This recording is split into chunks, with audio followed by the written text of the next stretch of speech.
Welcome to the Redhead Reveal podcast. I am Jen Pinkerton, your Redhead host, a psychotherapist, high performance coach, writer, and speaker. As a connection expert, I help people reveal their connectedness within relationships, transforming from the root causes of beliefs and behaviors that hold them back from thriving in life. Let's talk about how you're thriving. All right. Welcome today. I have a guest that I am so inspired about and excited about. We have Mastin Kipp here. And for those of you who are not familiar with his work, here's his most recent book. It is amazing, Reclaim Your Nervous System. Mastin is the creator of Functional Life Coaching. He has this amazing platform.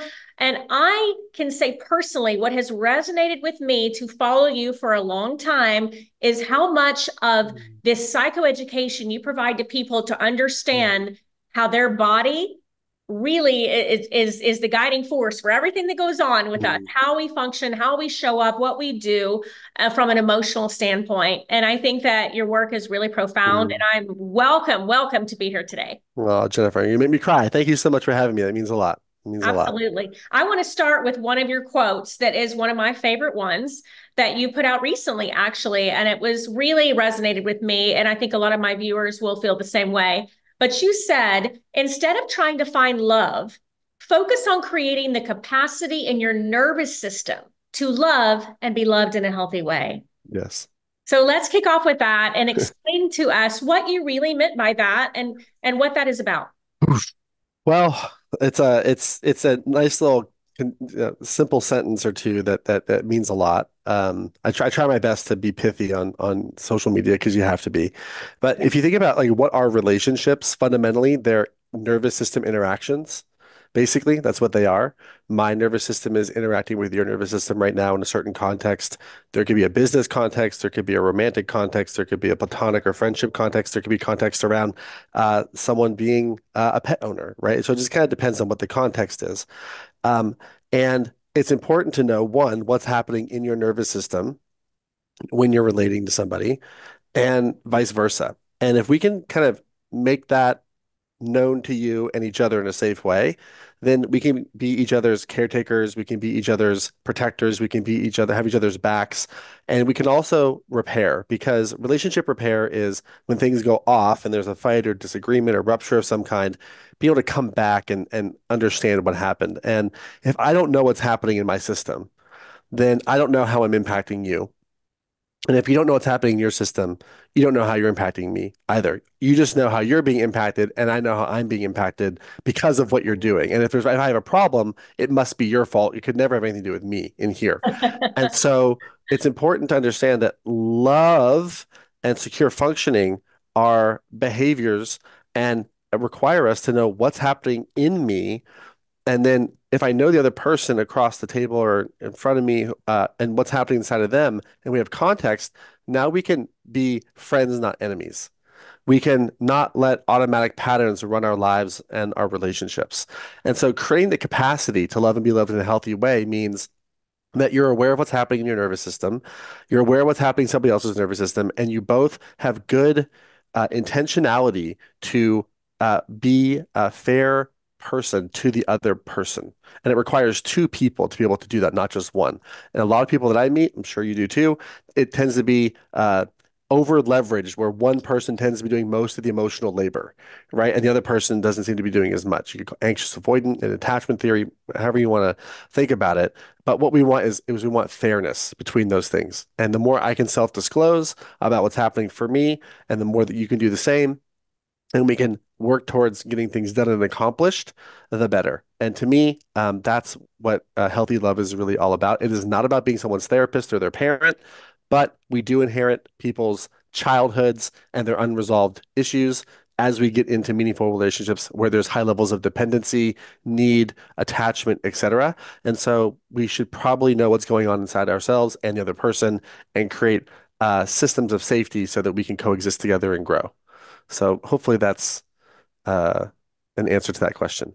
Well, you're speaking my language. I mean, this is what so many of my viewers and listeners know, and what I really talk about so often, and what I feel like is missing is this concept of our nervous system, the concept of co-regulation, the concept of doing the inner child work, understanding the trauma or emotional wounds that you've had and how they show up in your relationship. And that to me is the missing link. You know, if we don't have that emotional safety, if you don't have the knowledge and the self reflection about the things that have hurt you, that you project and experience and relive and repeat what we're not healing, basically, we're stuck and people don't That's understand why right. are they stuck. That's right. And it's a two nervous system situation. It's not just your nervous system or my nervous system. It's how do we both get along? And if one person has a problem, then the relationship has a problem, whether or not both people agree. I love that. That is so profound because you're right. I mean, you could have one person that thinks everything is fine, just really is going along, has no self reflection, maybe hasn't done any emotional work anyway, and doesn't understand, what the problem is. And it's usually a blaming situation. It's all the other person's fault. Yeah. And that's a one nervous system orientation. And relationships by definition are not one nervous system systems. If you want to go through your life basing what's true based on what's true for you, that's fine, but you don't really belong in a relationship. It's If true. all you're doing is saying this is what's true for me and this is how it is because this is what's true for me, that is by definition non-relational. Yeah, And it's so a solitary way to look at life, really. yeah, and we don't want to give up our experience to agree with someone else's experience either because relationships are not about agreeing with each other as much as they are about understanding each other. Like Mhm. example, I remember I was giving a talk on a cruise. Oprah invited me a couple years ago, pre-pandemic, and there was probably like an 80, 85-year-old couple on this cruise. One of them had a Yankees hat and another one had a Red Sox hat. Now, if you know baseball, those are like mortal enemies and they're like Yeah. sharing breakfast together. And I had to interrupt them and I had to say, I'm so sorry, but are you guys married? And of course we are. And you're aware of the hats you're both wearing. Of course we are. And I have a Dodger hat on. And so I'm neutral because I'm National League, not American League. And like I was like, and you're married. And they've been married for decades. And I said, how'd you do it? And they said, oh, easy. We just realized that we can agree on everything except for who's right during baseball season. It's like brilliant. That's like so fun. And what that means is I don't have to agree with you to love you, but I can understand, right? And I think that was a good experience of differentiation where we can be different people together.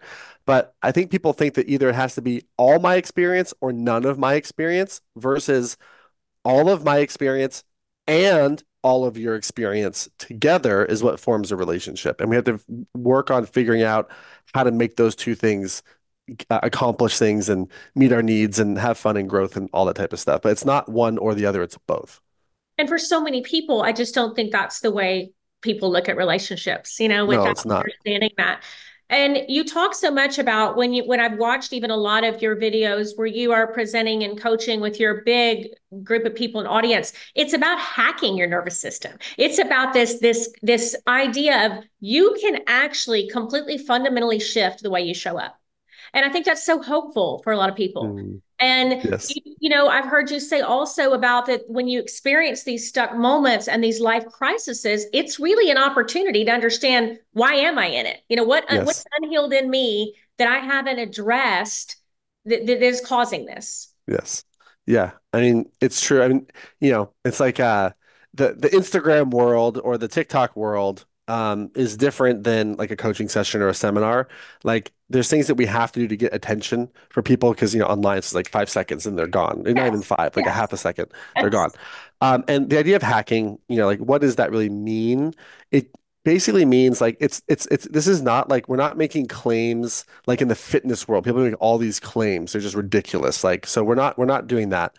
Um, what we're saying is there's a way that you're designed that's based in biology that we now understand. And when you understand how you're designed, you're able to influence, dare I say control, though influence is probably a better word, your felt experience of life, your emotional state, how comfortable you feel in your body or not, how you show up in life, your health, your fitness, your weight, your relationships, your business, your growth, ability to generate revenue. All those things are lived through and experienced through your nervous system. Joy, trauma, all those things are experienced through your nervous system. Once you understand how it works, you're able to be more intentional about the outcomes that you want to create. And it's all pattern recognition. When people don't know how they're wired, they blame themselves, they blame their diagnosis, they blame their parents, and all those things can be factors that can be reasons why you're wired the way that you are. But you have it now. What are you going to do with it? Right? Exactly. And if you don't know how you're wired, you're not going to know what to do with it, basically. And Mhm. that's one of the core things I believe is we need to take a biological approach to everything that we do and throw out the models that don't align with our biology. And I think that that goes to the idea of understanding the why about anything in life. If we Yes. don't understand the why, we don't know what we're doing, why we're doing the things we're doing, especially if we're doing them over and over and over again. And we're the common denominator, right? Yes, exactly. In everything. And you and your nervous system are the common denominator in every experience of your life because how you experience your life is through your nervous system. Mhm. So when people come to you for functional life coaching, tell me about that. What do they experience and how does that work? Well, there's two types of people that'll come to me. One would be practitioners who want to learn how to do what we do. And the other would be people who are wanting specific outcomes. And one thing that I like to focus on is even though we are trauma informed and trauma trained, we are performance focused. So this is not a somatic experiencing experience or an internal family systems experience or sensory motor psychotherapy experience. Like there's a healing aspect and like we're not physical therapy and we're not going to help you with your mental illness. We're going to help you understand what happened, how it presents in your body, and how to make your present and your future corrective emotional experiences so that your goals process can become a healing journey rather than a re-traumatizing journey. And we're also not going to tell you that trauma can be healed because um, the reason why I say that is because people's ambition causes them to take on more challenge, which reactivates old networks and can potentially create new networks of trauma. And so I think of it as certain things are, quote, healed or resolved for certain levels of stress or complexity. When we look at EMDR or sensory motor psychotherapy or IFS, which are all beautiful modalities, Yes. I've never seen a study with any of those things that talk about performance. Let's say you take somebody who's in a six-figure job and they want to start a business, and they did all this trauma healing in the context of their business, or I'm sorry, in the context of their job. Then Mhm. they leave their job, start a business. Let's say they get a divorce. Mhm. Oh my God, my trauma work didn't work. Well, no, your circumstances changed dramatically. So your primary attachment figure completely shifted and changed. You're in grief. They're resurfacing with new levels of challenge. And so what we help people do is build the emotional fitness to match their ambition with their healing. Because as your ambition raises, we need more levels of healing, more ambition, more healing. Now, healing can certainly create more capacity, but every new level up you're going to have some repeat of what happened before. And so we take that into consideration, no different than if you're a performance coach with an athlete. And if you know the athlete has an injury, like a couple years ago, Patrick Mahomes in the Super Bowl or in the postseason, here it's the postseason Super Bowl, it's the postseason, like had a major ankle injury, right? Well, you're not going to put him back on the field without awareness of what should we do with this ankle injury and tape him and all these different things. And you're not going to completely take him off the field because of the injury. So the way that, and then you're also going to rehab him differently in the offseason for the next year. And so that's the type of work that we do. And we're sort of modality agnostic. So we train coaches in this modality who have all these certifications and all these degrees and all these things, because what people don't know how to do is take whatever they've learned, ground it in the language of the nervous system, and bring it all together specifically for the client that they're working with across multiple time zones, past, present, and future, and in the context of taking on more challenge. And Mhm. so we're sort of like a one-stop shop. One of the biggest compliments that I've gotten on Reclaim Your Nervous System is that the first person who interviewed me said, Mastin, I used to have to give people 5 or 6 books who wanted to get into this world. Now I just have one book I can give them. And so we help people bring all of the stuff together. So if they've been doing a bunch of healing or personal development work, we can help them bring it all together. And the same thing with training practitioners. So we kind of have two sides of the coin that we work with people, but it is performance focused. It is not just a healing modality. It is performance focused. We want you to have the joy, the love, the growth, the success, all the good things. Because I think a lot of times with trauma healing, it can feel like heavy and I'm just going to ruminate and be in this darkness forever. Like that's not what we're about. We're about people who want to reach the next level and not repeat their childhood while doing so, And basically. that's so appealing to people, especially I think who think of it. I'm afraid to go to therapy. I'm afraid to go open up that wound. I'm afraid to go. It's kind of like Pandora's box almost. Yeah, It's a big fear of time. that. But to recognize that, it doesn't have to look that way. And to me, when I look at your work, I almost vision it as like we're expanding our window of tolerance. Instead of just exceeding our window, we're able to understand that our window is going to continually ebb and flow, and we're going to have new things thrown at us. Do we have the tools to be able to continue to address that each time inherently on our own without having to Yes. say, well, I got to go back into therapy because this happened to me and now I can't function. Right. Well, and also the part, especially with ambitious people, that they don't realize is you're causing most of your problems by wanting more. If you didn't have ambition, we wouldn't have a problem. So it's like you want more. Okay, great. Well, if I want to lift more, it's going to get harder. If I want to become stronger, it's going to get harder. If I want more time, more money, more resources, better relationships, whatever it might be, well, I'm going to have to work on the blocks that prevent me from being there in the first place for the next level that I have chosen myself, Right. right? No one's forcing you to be ambitious. You just are. So if you're ambitious, you have a problem, which is fine because our goal is to create better problems over time for ourselves. But that's the part that people I think also miss is that this is not like people think that this work is like a one-time thing. If you just treated this type of work, like getting support to reach the next level, like you did showers or exercise, then you probably wouldn't have a problem because some people will say, well, the seminar wore off. I'm like, well, did the shower you took a year ago wear off? Like, have you taken showers since? Well, of course I have. Why? Well, I take a shower every day. Well, why would you think that you would take one shower and be clean forever, or go to one seminar, have one coaching experience, and it's fixed forever? Like, that mindset has to shift for people because if you're ambitious, you're going to always be growing and always need support. It's that And simple. I agree with that. I tell people sometimes, healing, it's not this linear concept, number one. And number two, what is happening if you say every day, I got the laundry done? Well, then tomorrow you have more laundry. Exactly. And how do you feel about life? You feel like you're never getting there. And I think that it impedes seriously a growth mindset. It impedes the concept of leveling up. If we always feel like Mhm. something, there's one more thing, one more thing, one more thing. And I think that we can change and shift our perspectives to look at life as this is a constant learning and growing experience. And if we're going to continue to use a concept like leveling up or growth mindset or getting more, as you're talking about, we're going to inherently experience things over and over again. And each time might be a little different. And I think sometimes people are blinded by that and they think it's something else when no, actually it is emotions. And how much does the emotional concept affect someone in business? I often Oh, see it's like huge. it's these two silos, right? Though people think, oh no, this is about my business, my professional life. It has nothing to do with my personal life. But in fact, they are absolutely one thing. Yes. Underscore, highlight, circle, like all the things. Like your nervous system is how you experience everything. Your nervous system is what generates emotions. It's not like you leave your nervous system at the door and then start your business. Like it's still there with you. Your emotions are still there with you. And I mean, lots of ways. There's two major ways that you can work out your history. One is in a relationship, and the other is through business. God forbid you combine the two, right? People do it. People do it all the time. But you can absolutely count on repeating your history in both. Mhm. And so if we know that's going to happen, we might as well be proactive about it and not deny it.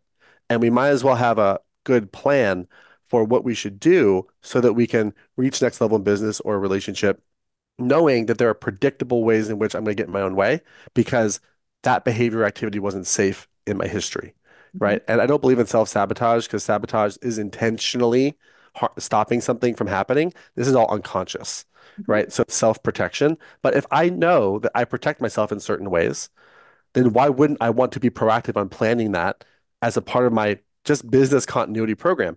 And emotional intelligence is not enough. We need emotional fitness, right? And I can be aware of and understand that I have emotion, but who are you when you're cold, wet, hungry, and tired, or if you're an entrepreneur, right? Like there's always something happening every day. Something's going wrong if you're an entrepreneur.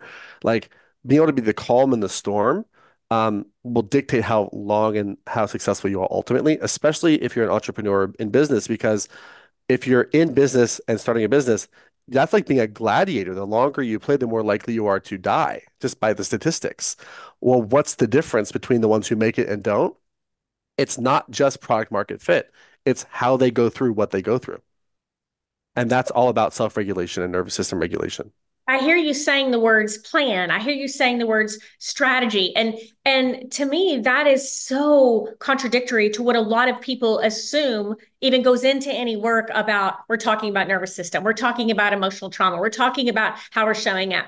Those things don't usually align, I think, in maybe someone who's not really done any work to see that. But I see it in the same lens as you do, in that this is our whole life to live, no matter which way you're working with, whether it's, you're a parent-child relationship, a romantic relationship, your professional relationship, it all comes down to who are we? What have we done? What do we know about ourselves? And how can we be smart about it? How can Yeah, we know that our nervous system is totally designed to protect us? That's it. And protect us from what? Really, honestly, protect us from anything that feels a little bit unknown. But isn't almost everything that we might want to achieve in life unknown?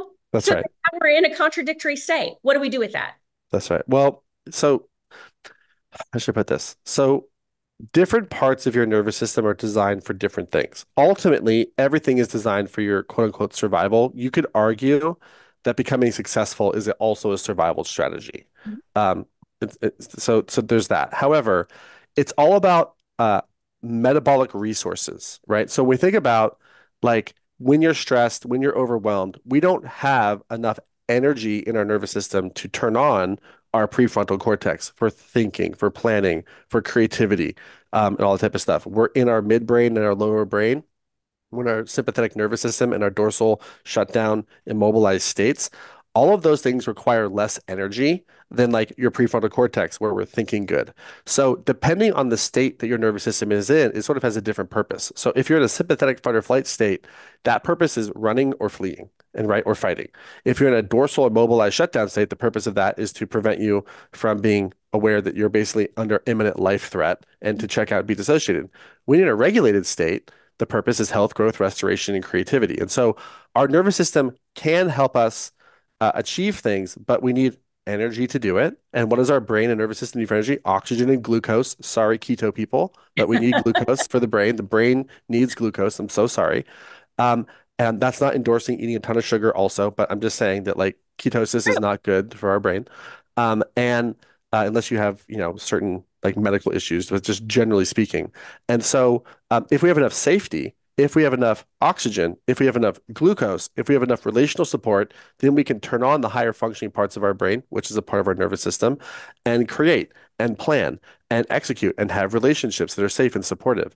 And so I think it's about understanding the state that you're in, understanding the purpose of that state, and then working to create enough, not perfect, but enough safety to go up chain basically. And the idea of the window of tolerance is interesting because with enough safety, theoretically, I might get some shit from this, but it's fine.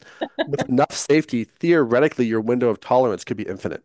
Mhm. If you have infinite safety, then you have infinite tolerance. But that's if you can get to that place, if you That's can right. understand how to take from that lower part of the brain to where you're in this regulated state, where you are showing up in a way where you're being more conscious, you're being more aware of the things that would normally hold you back. You can work against that and say, no, I'm going to operate from here.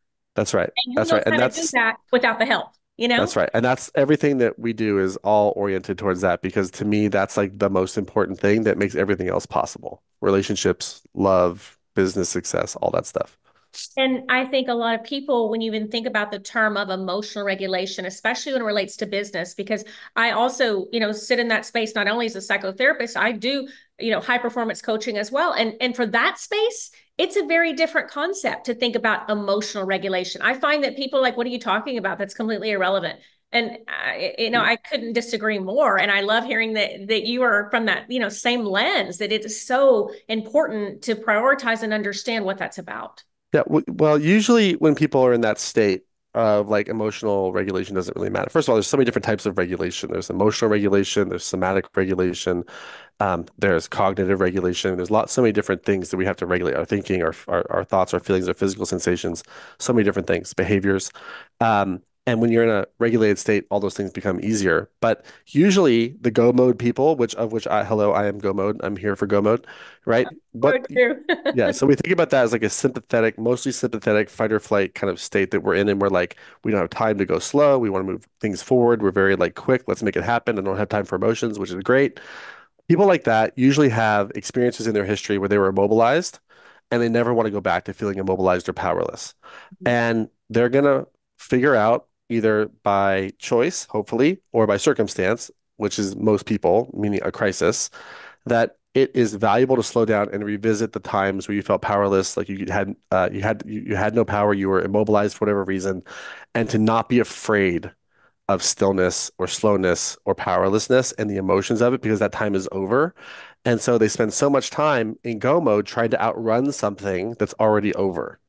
And so, but it's not over in your nervous system. And so I remember one time when I was very confronted with this, I was whenever I'm working with my therapist, and all of a sudden I get like defensive and maybe even righteous or indignant, which can happen sometimes. That means we're on something, right? Because I get really like activated. And my therapist was making the recommendation that I slow down. And I said something kind of like, well, slowing down. What do you mean? I got all like defensive. What do you mean slowing down? That's the dumbest thing I've ever heard. Never slow down. Like we need to go faster. Like this is ridiculous. I'm not here to slow down. I'm here to speed up. And she goes, well, Maston, you don't. That's because you don't know what's good about slowing down. And I said, what the hell is good about slowing down? And she said, now you're asking good questions. And I was like, right. But like, I think of it like a car. Like if you're going 5 miles an hour and you just turn the wheel really quickly, like there's very little uh, negative ramification, or if it's still. But if you're going 200 miles an hour and you do it like this, like really fast, you're gonna like turn that thing over. And so if you don't know that there's a speed bump coming up ahead, or maybe you need to pull over, even in the Indy 500 races, they pull over and they get repair, right? Like Right. if you don't take time to do that, you're going to burn out. And a lot of times, burnout is just refusing to allow yourself to feel briefly emotions from the past where you felt powerless or shut down or immobilized, because we just have to keep pushing. And maybe it's adrenal fatigue, maybe it's Lyme disease, maybe it's these things, or maybe it's I don't want to feel grief and sadness and I'm going to push through it too. Also, it's not always Lyme disease. Sometimes it is. Sometimes it's HPA access issues and adrenal fatigue. Okay, cool, awesome. But can you be with grief or not? Like, are you able to turn it off? Are you in sympathetic dominance? Is your mind racing? And states become traits. So the longer you're in a sympathetic state of fight or flight, it just becomes a default reflex. Right. That's your go-to. That's it. And that's what That's you what you have. got. And you don't even recognize that's what you're doing. It's just That's so right. automatic, so autopilot. And anyone who's not in that is like negative, bad, or whatever, or not able to be with you, or there's something that's wrong with them. When really, it's like, please slow down. I always ask a question when somebody feels like they're not in tune with their emotions or can't sit in that space. It's like, are you ever still? Do you ever sit still and just think? And it's kind of like, why? Why would I do that? I have so many things to do. I'm too busy. What would be the point of that? Let's get this resolved. Let's figure it out. And there's so much to be said to be able to recognize that that is safe to do that. That's right. That's right.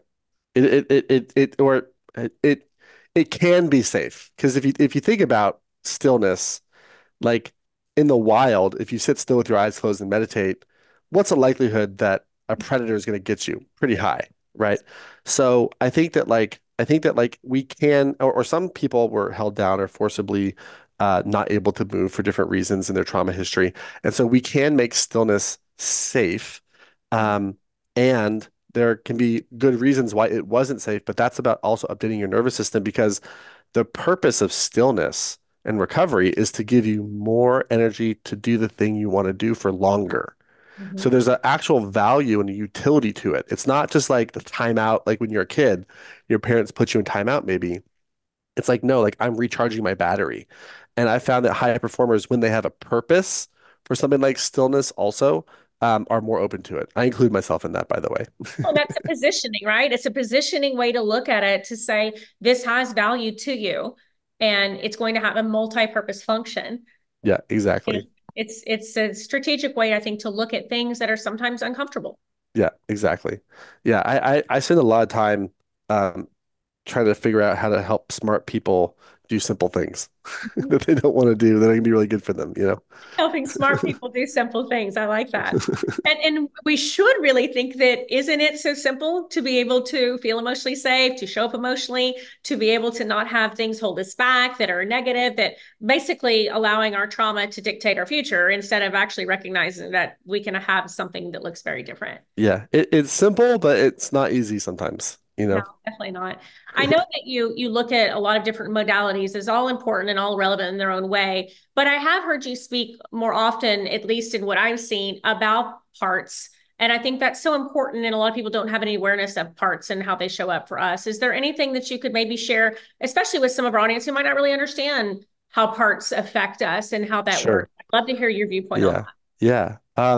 So Uh, so think about your body for a moment and notice you have hands and feet and fingers and toes and nose and ears and eyes and mouth and stomach and like all these different things and bones and fascia and muscles, right? All those things like are part of you, but they're all parts, right? So your hands, your feet, your mind, your brain, all those things. Your personality is organized in a similar fashion. Who you think you are, the thoughts, feelings, and physical sensations, the joy, the sadness, the anger, the panic, the elation, the sexual energy, like all those different things. The stories you tell yourself, your inner critic, all those different things are different parts of you, aspects of your psyche. It's called the phenomenon is called multiplicity of the psyche. The uh, the trending parts work modality of the day is called that. internal family systems. However, uh, internal family systems is a one modality in a very long lineage that goes back literally 300,000 years of parts work because uh, human beings anthropomorphize things, meaning we take the human experience and we project it onto our reality. And so when we look at like the different gods and goddesses of ancient Greece, right? Those are all aspects of the human psyche. If we look at Virginia Satir's work with family systems and how different people work, she's the one who inspired Dick Schwartz to create internal family systems, which Yeah. basically took Virginia Satir's work and instead of making it about an external family, made it about an internal family and just changed some names. And he says this in his early work. I think people think Dick Schwartz invented parts work, which he did not. You look at Fritz Perls and Gestalt therapy. Mhm. That is a multiplicity phenomenon. And there's many others too. I mean, look at Masterson's work on borderline personality, how the psyche kind of gets split into these different aspects. We look at Freud in the early days of id, ego, superego. We look at Carl Jung and archetypes. All of these things are different ways of describing aspects of our psyche that show up in different ways. And then you get this book right here, the DSM, the Diagnostic and Statistics Manual for Mental Health Disorders. Now, I'm a coach, but I can read. And then all of a sudden, we're classifying the way in which our different subconscious uh, personalities show up in these different classifications, and then we give it a label and we medicate it, which may or may not be the right thing to do, depending. However, what these parts need is they have experiences that they hold that need to be understood and unpacked. And IFS is one way to do it. Gestalt is another way to do it. Redecision is another way to do it. Somatic experiencing is another way to do it. Functional coaching is another way to do it. By the way, neurolinguistic programming, which kind of has this sort of reputation that's like good and bad, but neurolinguistic programming was codified by John Grinder and Richard Bandler, who studied Virginia Satir, Fritz Perls, and Milton Erickson, and who are like the three of the greatest therapists. And almost like Virginia Satir and Fritz Perls directly influence internal family systems. So, but NLP has had a parts integration process that's been around since the 70s. Most people don't know this. John Grinder and Richard Bandler wrote a book with Virginia Satir about this stuff. So, and she's like one of the most respected therapists of Wait, all I time. did not know this. Hold Yeah, on, they because wrote a book together. I know what Look it NLP up. is, but I did not know about this. Rinder, Bandler, and Satir wrote a book together in the 70s Okay. about families and stuff like that. Satir endorsed Grinder and Bandler. And then what happened was Tony Robbins got onto it and then kind of blew it up. And it got associated with like sales and marketing and dating and dark stuff or whatever. But like the core of where NLP comes from talks about modalities, submodalities, talks about towards and away values. Those are all different ways to talk about parts, the rules that you have about what has to happen based on what you want or don't want. All of those things are still parts work. And so we have different modalities, different ways of describing how different aspects of our psyche and personality hold experience and then make decision. Another one is redecision therapy that's sort of been forgotten. EMDR does the same thing, right? So Francine Shapiro figured this out. Why? We all work with the same nervous system. All practitioners work with the same nervous system, right? Wilhelm Reich figured out in like the 30s, I think, he was a student of Freud's, that there's a somatic component to all this too. Now, the indigenous people have been figuring this out for a long time, but Wilhelm Reich was like Peter Levine before Peter Levine. Wilhelm Reich led into Hakomi, Pat Ogden, Peter Levine, and all that type of stuff. And he said, Sigmund, I don't think this neurosis thing is just in the brain. I think there's a body component to it too. And so, like, this parts work and somatic work has been around for a very long time. Indigenous practices have been there. All the characters of the Bible or religious text are all aspects of our personality and our psyche. And it's been put out everywhere. And so when we realize that like everything we see on the outside is basically something that's happening on the inside, and all the different emotions and feelings and thoughts and physical sensations that we're experiencing are all make up who we are. And we want to start to sort all of those things, understand them. We get more internally organized. And maybe we have a part that holds a wound, right? IFS would call that an exile. Maybe we have a part that protects that part. Well, that might be a manager or a firefighter in IFS. Which one is it? I don't know.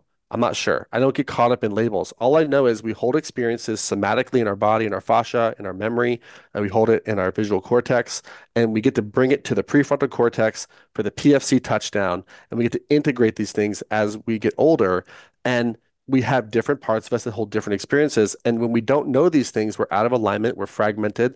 Janina Fisher's work on this is very clear around the fragmentation of the self with trauma and dissociation.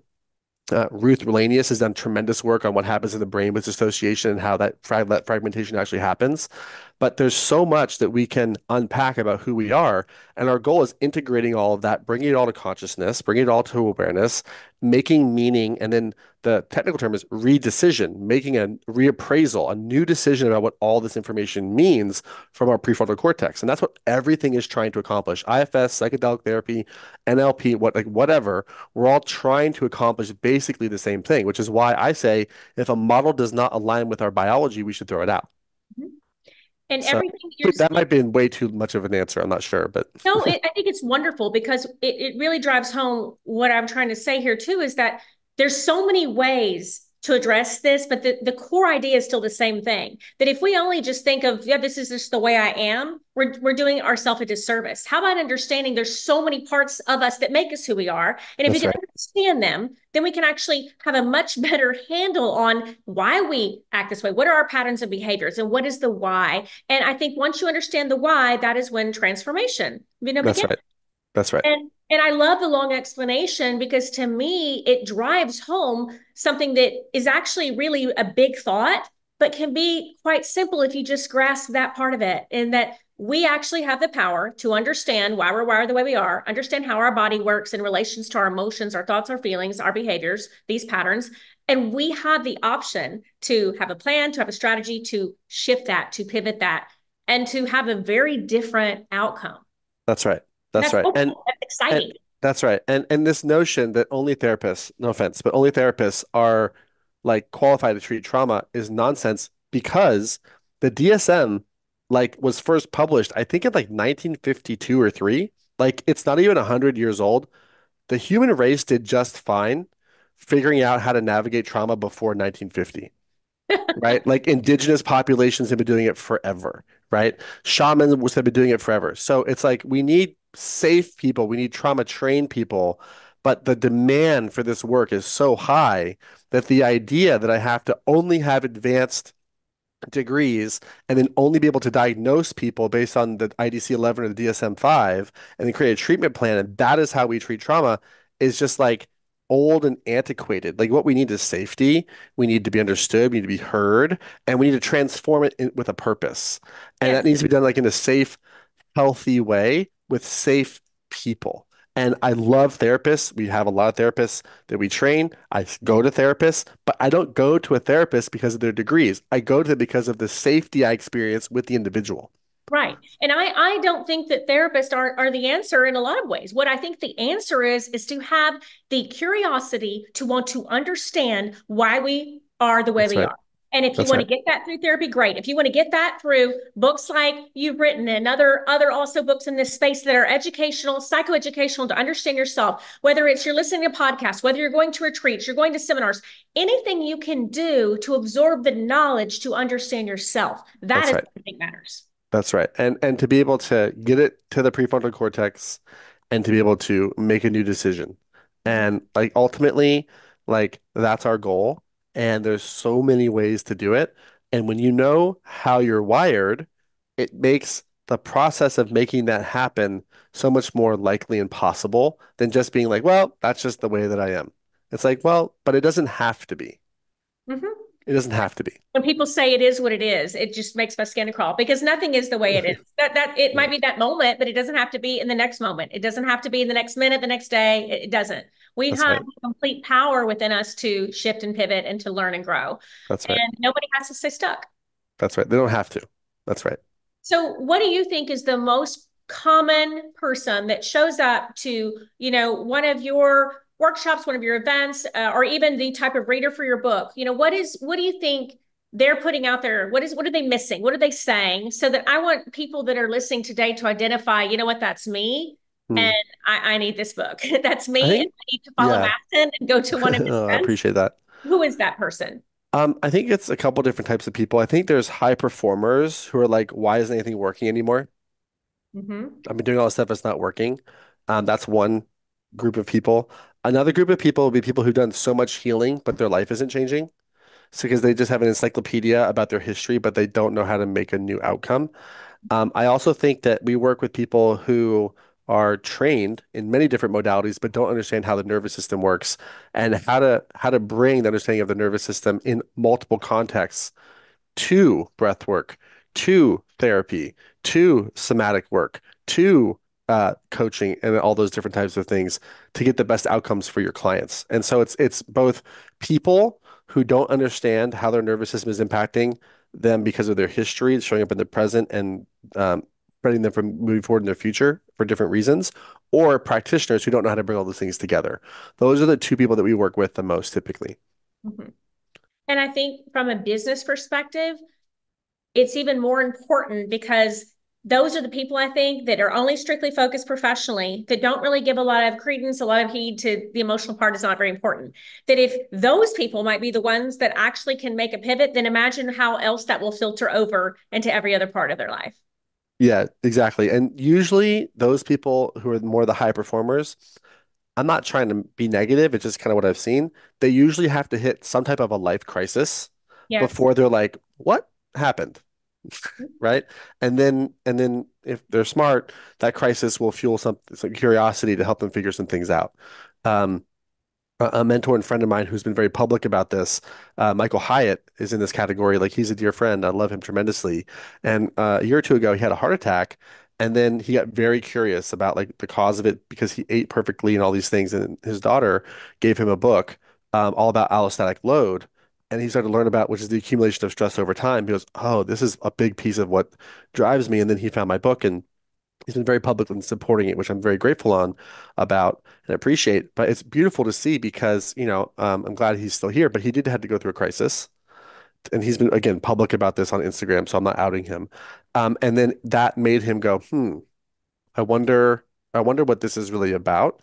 And what I love about that, though, is because the more that high performers are understanding these things, I think that's going to influence people that they influence to maybe not have to go through a crisis, to become curious about their nervous system. Because ultimately, the whole point of this work is to help you enjoy your life more, have more love, have more life, have more abundance, and not just get stuck at plateaus or stuck in these thoughts that just ruminate forever. And hopefully, I think there's more and more interest in these things. I will say that high performers are allergic to the word trauma for the most part, because that's not a word that they tend to embrace. So we'll call it overwhelm or stress or anxiety. But it's the same basic idea. Those all have places where they originate and come from, I use right? the word wound. Sometimes wound, I think, is even feels better. You know, Totally. something that hurts you still, something that's there that you shove down and don't acknowledge. And guess what? It will come up. It will affect you. Yeah, exactly. Mhm. Yeah. So those are the people that we tend to work with. And the people that we don't work well with are people who just want to stay in their feelings. Like if you just want to stay in your feelings and talk about your trauma as a baseline, that's we're not really those people. Like because we're really all about the present and the future and understanding how your past is showing up to uh, impact your present. But if your goal is to talk about your feelings only and not make new decisions and not grow, we're probably not the right place for you. Well, but those people that are doing that, I think, are also just becoming stuck in a different way. Yeah, You've had enough knowledge and enough work to understand what hurt you, but are you too afraid to take the next step to actually change your life? totally. It only gets you so far. And then there is a requirement that there's some action behind that, you Yeah, know? because there is a difference between reappraisal and bypassing. And I Mhm. think a lot of times people will, when we adult, when we step into adulthood and we grow up, basically, like we will be, quote, bypassing things sometimes, because the outcome is better if we don't say that thing, right? Or we inhibit a thought or feeling. And I think that people who aspire to that type of level of cognitive reappraisal, um, love working with those people. I think it's amazing. But I'm not the person who is going to for a year just validate what happened to you only. I will always validate what happened to somebody, but it's always going to be in the direction of forward momentum and purpose on some level. Yes, and I think that people will sometimes get in a place where they feel so comforted by the hug of that validation and the affirmation and almost maybe being normalized by their feelings that then what? It's the fear of the unknown of what else. I finally got good with this and I finally feel safe here. I'm not really confident enough or comfortable enough to know what the unknown is. But in And fact, leaning into that unknown is where the future is. That's totally. we have to be excited about what's next. Yeah. Well, and if you're not, that's fine too, because I think for a lot of people, they were gaslit in their trauma, and having acknowledged is a very important step. And it can be very comforting, as you said, to be in that place. And the people I love to work with are the people who say, I am ready one way or another to know, okay, yes, I have my trauma, but I'm ready to reprogram my nervous system to not be dictated by the programming of the past. I'm ready to take ownership over being the person who is going to reprogram it while not ever taking ownership for what was done or not done to me. We're Mhm. not going to own what happened to you and say that's your fault, but we are going to say, hey, I'm ready to not live by the programming of the past. And if that's you, great. If you're not ready for that or don't want that, great. But functional coaching isn't for you. And being ready is a big part of healing in general because it's kind of like we can't control and we're not responsible for anything that's happened to us, but we absolutely have a responsibility to decide what we're going to do with it. That's right. And are you ready is a great way I think to look at that because we should all be in a place honestly to be excited and be ready to think what is next.